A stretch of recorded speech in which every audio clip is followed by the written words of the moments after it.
Welcome to another way of making math simple. So today we'll do some solving x. Here's a specific equation that I want to show you guys. So the way we will do this is basically we will make the decimal first a fraction. So to make that a fraction, we will just say that is 125 over 1000.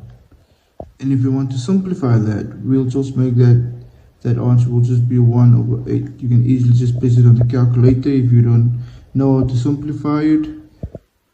So then if we have 2 to the power x equal to 1 over 8, then we want to put 8 into its prime factors, which will be 1 over 2 to the power 3.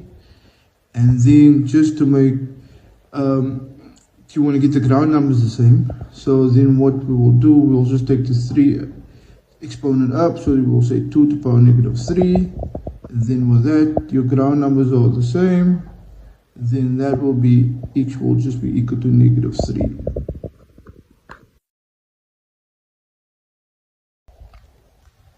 Welcome to another way of making math simple. So here's another solving x equation that I want to show you guys how to solve.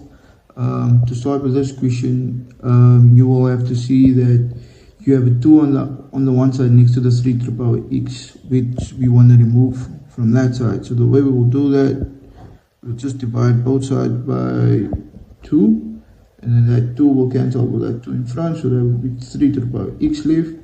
Then 54 divided by 2 will just be 27.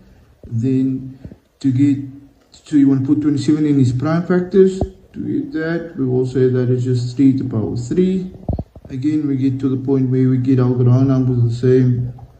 Then we can just say x is equal to 3. Let me know if there's any other solving x equations that you guys want me to do. Have a great day.